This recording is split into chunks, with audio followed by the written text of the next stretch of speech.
बहुत समय पहले की बात है। दिल्ली के एक प्रतिष्ठित और समृद्ध राजपूत परिवार में बलवंत नाम का एक युवा पुरुष रहता था, जो बहुत ही लालची स्वभाव का था। एक बार बलवंत अपने ससुराल जा रहा था। जब वह शहर से 4 मील आगे निकल गया तो उसे बहुत तेज प्यास लगी। वह पास के ही एक गांव में रुका तो उसने देखा कि बंजारे की बहुत ही खूबसूरत लड़की अपने मकान के दरवाजे पर खड़ी थी। जब बलवंत की नज़र उस पर गिरी तो वह गस खाकर जमीन पर गिर गया और आहें भरने लगा।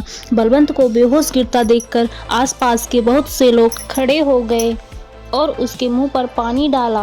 बलवंत से पूछा, आपको ये क्या हो गया था? लोगों की बात सुनकर उसने कहा, वह स्त्री कहाँ चली गई जो कुछ देर पहले उस मकान के दरवाजे पर खड़ी थी। बलवंत की यह बात सुनकर लोग समझ गए कि यह उस बंजारे की बेटी का आशिक हो गया है। बलवंत की यह बात सुनकर लोग उसे समझाने लगे, ठाकुर साहब जरा होश में आओ, आप राजपूत परिवार से हैं और ये नीची जात की लड़की, आपको उससे दिल नहीं लगाना चाहिए क्योंकि ये हुस्न जवानी 4 दिन की है। लोगों की बात सुनकर बलवंत ने कहा, मुझे दीन ईमान से कोई मतलब नहीं है, जब तक यह चांद से मुखड़े की लड़की मेरे साथ ब्याह ही न जाएगी। आप कृपया करके इस रूपसी के माता पिता से कह दो कि एक बेचारा किस्मत का मारा उनकी बेटी के नैन बाहों से घायल होकर तड़प रहा है। या तो वह उससे अपनी बेटी की शादी कर दे, नहीं तो वह आपके दरवाजे पर सर पटक पटक कर मर जाएगा। बलवंत सिंह की यह बात सुनकर 2-4 लोगों ने यह घटना जाकर उस बंजारे से कह सुनाई और वह बंजारा तुरंत ही उस बलवंत से मिलने के लिए वहां आया। बलवंत के पास आकर उस बंजारे ने कहा, ठाकुर साहब जरा सोच समझ कर बात कहें, क्योंकि आप तो राजपूत जात से हैं और मैं बंजारा, फिर आप जात बिरादरी में किसी काम के ना रहेंगे। बेचारे बंजारे ने बलवंत को हर तरह की बात समझाई, लेकिन बलवंत सिंह की समझ में कुछ भी नहीं आया। आखिर बंजारे ने अपनी लड़की का विवाह बलवंत के साथ कर दिया। विवाह के बाद बलवंत और बंजारे की लड़की में इतना प्रेम बढ़ा कि बलवंत सिंह को उस लड़की के सिवा कुछ दिखाई ही नहीं दे रहा था।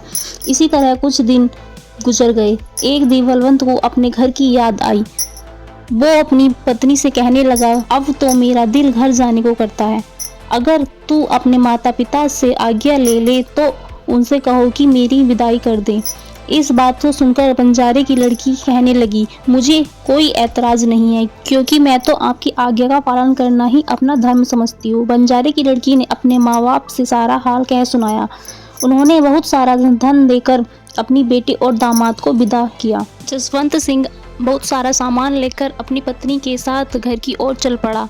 कई दिनों के सफर के बाद जब उसका घर कुछ मील दूरी पर रह गया, जसवंत सिंह ने सोचा, मैंने बहुत बुरा किया, जरा सी सुंदरता देखकर अपने धर्म को खो बैठा। मेरे माता पिता को जब ये सब पता चलेगा तो उन पर क्या गुजरेगी। यह सब सोचकर उसने सोचा कि क्यों ना इसको यहीं पर कत्ल करके डाल दूं और घर जाकर कोई भी बहाना बना दूंगा, कम से कम मेरे घर वाले मुझ पर लज्जित तो नहीं होंगे। फिर रात को जब वह सो गई तो बलवंत ने उसे छुरी से घायल करके पास के एक कुएं में डाल दिया और सब सामान लेकर अपने घर के लिए रवाना हो गया। जब वह घर पहुंचा तो उसके घर वालों ने कहा, हम तो तेरी ही फिक्र में थे, तू इतने दिन कहाँ था? तब जसवंत ने कहा, रास्ते में मेरी मुलाकात एक अमीर आदमी से हुई। उस अमीर आदमी ने मुझे अपने साथ व्यापार करने का मौका दिया। अब मैं उससे इजाजत लेकर ही यहाँ आया हूँ। बलवंत की यह बात सुनकर घर वाले बहुत खुश हुए। बलवंत सिंह मन ही मन सोचने लगा, चलो सब ठीक हो गया। लेकिन जब बलवंत ने अपनी पत्नी को घायल करके कुएं में डाल दिया था, तब पानी की ठंडक पाकर उसकी पत्नी को होश आ गया था और उसने कुएं की जंजीर को पकड़ लिया था।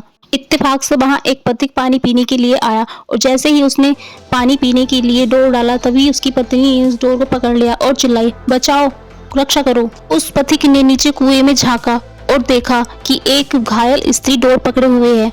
तब उस स्त्री ने कहा, मैं किस्मत की मारी अबला हूँ और घायल हूँ, मुझे बचाओ, इस कुएं से निकालो। तब उस पथिक ने उसका हाथ पकड़कर उस कुएं से बाहर निकाला और पूछा, आप यहाँ क्या कर रही हो, आप कौन हो?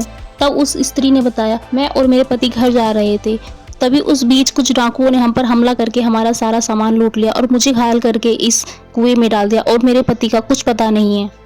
उस पथिक को उस स्त्री पर बहुत दया आई और उसने रास्ते की कई विपत्तियां सहकर उसे उसके माँ बाप के पास पहुंचा दिया। माँ बाप उसकी यह हालत देखकर बहुत ज्यादा दुखी हुए। अपनी भूखी प्यासी इकलौती बेटी को इस हालत में देखकर उन्होंने पूछा, बेटी तेरा यह हाल कैसे हुआ? और उस पतिव्रता पत्नी ने अपने पति के कुकर्मों को छुपाकर अपने माँ बाप से कहा, रास्ते में हमें कुछ डाकुओं ने पकड़ लिया था और हमारा सारा सामान लूट लिया और मुझे घायल करके कुएं में डाल दिया। बेटी की बात सुनकर उसके पिता ने कहा, बेटी भगवान को याद कर और उसका धन्यवाद कर जिसने तुझे बचाया, सही सलामत रखा, तेरे पति से भी मिला देगा। थोड़े ही दिनों में वह औरत फिर से भली चंगी हो गई। 3-4 महीने बाद जब बलवंत सारा धन बेचकर खा गया और पैसे की तंगी होने लगी, तब उसने सोचा अब उस बंजारे के पास चलना चाहिए और कहना चाहिए कि तुम्हारी बेटी को लड़का हुआ है। यह सुनकर वह कुछ धन और अवश्य देगा। यह सब सोचकर वह ससुराल फिर से चल दिया और वहां पहुंचकर उसने देखा कि बंजारे की वही बेटी यानी कि उसकी पत्नी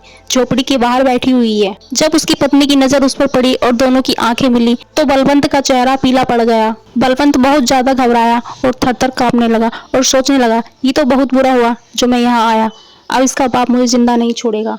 बलवंत की यह हालत देखकर उसकी पत्नी उसके पास आई और बोली, बेईमान निष्ठुर राजपूत, आज तक मैंने तेरी करतूत को सबसे छुपाए रखा है। मेरे लिए तो तू मेरा पति परमेश्वर है। आज तक मैंने तेरी करतूतों को किसी पर जाहिर नहीं होने दिया है। पत्नी की बात सुनकर बलवंत बहुत ज्यादा शर्मिंदा हुआ और कहने लगा, जो भी हुआ उसके लिए मुझे माफ कर दो।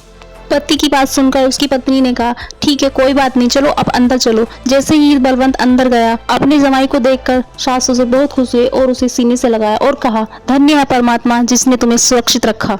इतने दिनों बाद तेरी सूरत दिखाई। और उन्होंने बलवंत से बहुत सारी बातें की और उसका आदर पूर्वक स्वागत किया। फिर इसी तरह ऐशो आराम में उसके कुछ दिन गुजर गए। तब बलवंत ने अपनी पत्नी से कहा, अब तो मेरा घर जाने को दिल चाहता है, तू अपने माता पिता से बात कर, मैं तुझे आज्ञा देकर विदा करें। तब उसकी पत्नी ने कहा, मुझे आपके साथ जाने में कोई दिक्कत नहीं है, लेकिन सोच लो अगर तुमने पहले की तरह किया तो।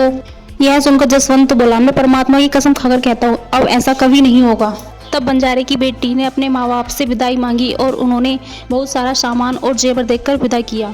जसवंत सिंह बहुत खुशी होकर अपने घर की ओर चल दिया और जब एक जंगल में पहुंचा तो उसने अपनी पत्नी को कत्ल करके उसी जंगल में फेंक दिया और सारा माल लेकर अपने घर के लिए खुशी रवाना हो गया। किंतु इस बार भाग्य ने उस बंजारे की लड़की का साथ नहीं दिया और उसने वहीं तड़प कर दम तोड़ दिया। यह कहानी यह संदेश देती है कि जो व्यक्ति एक बार विश्वासघात कर सकता है तो उस पर दोबारा विश्वास करना हमारी मूर्खता दर्शाता है। उससे हो रहे परिणाम के लिए हम खुद ही जिम्मेदार होते हैं। सच्चा प्रेम कभी भी बाहरी सुंदरता पर आधारित नहीं होता। सच्चा प्रेम त्याग, समर्पण और सम्मान पर आधारित होता है। आशा है आपको यह कहानी पसंद आई होगी। अगर कहानी पसंद आई हो तो लाइक, शेयर और सब्सक्राइब कीजिए। मिलते हैं आपसे नई कहानी के साथ।